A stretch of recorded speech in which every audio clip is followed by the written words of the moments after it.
these conversations are difficult because you're right. So as a man, there are certain nuances or certain things, dimensions that we don't get.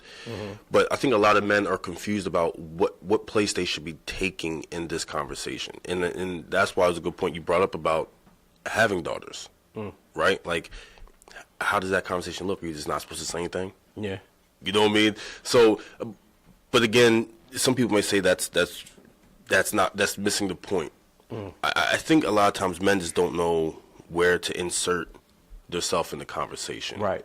And that's one thing I have truly realized this entire week. It's like, okay, I'm missing the point. I think I'm a pretty sharp and smart person, but I am missing this big point that I don't get. Yeah. So I think one of the reasons why we can't define it is because Amber Rose has experienced it maybe more than, or in a different way than maybe mainstream women, because she was a stripper. Then we known her to be the maybe white girlfriend of Kanye West, right, that has a fat behind, right? And then she's in the limelight, and she has this great body. So people are assuming that you only got on because you did X, Y, and Z. Right. I think it's multidimensional. Whereas I don't know if women maybe on an everyday basis if they deal to that extreme, right? Because she has the millions of followers, she has this different following that maybe women on an everyday basis don't have, so they may not experience it in that capacity, right? But I think women on an everyday basis do get told about the dress being too short, their heels being too high,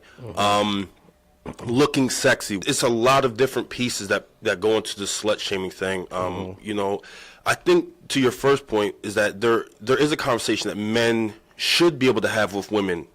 I kind of liken it to the perception of how black men are seen as thugs when they dress a certain type of way, and how society puts that weight onto them.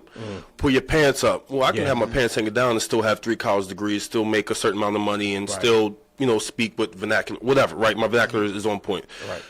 But the perception is ultimately that you're going to be viewed a certain type of way, and unfortunately, what it comes down to is society's still going to view women in a certain way, no matter how we try to liberate ourselves, right? So just because a woman has on a short dress, no, you can't just go up and grab her or put your hands on her. However, there is unfortunately, there is a cost to that, because people are going to have this perception about you, right? So that's just this weight that we have to carry.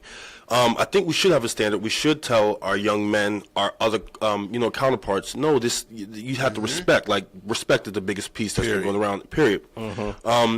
However, we also do have an other side that this is how the world is looking at these things. Yeah. And be cognizant of that as we're trying to change this narrative. I think it's just like masculinity that starts to harm other people.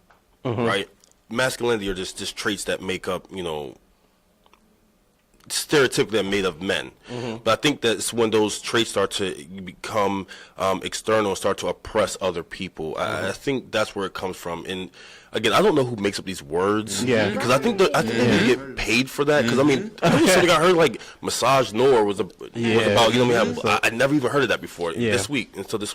But I think that's what it comes down to, is the qualities that make up, a lot of times that make up commonly with men, how they start to just oppress women on a massive, mass destructive type of way. And I never really quite thought about it that way, and how a lot of us as men, we do share certain commonalities that do oppress women.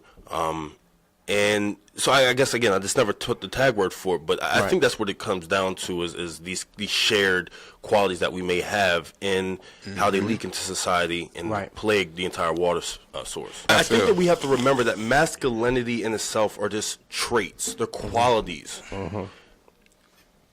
They are usually attached to men, but that doesn't necessarily mean that all men embody masculine qualities, right? Because there's some women that have masculine qualities. And I think that sometimes women can also perpetuate this idea of toxic masculinity, because they embody those traits as well, right? Of just pushing certain agendas, or pushing certain stereotypes or whatever.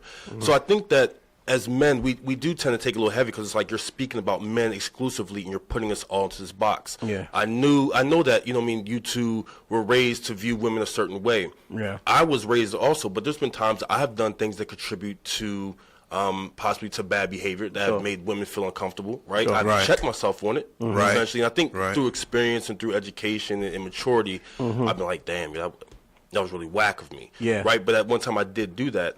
But I think that as men, we tend to embody or take on these baggages. Yeah.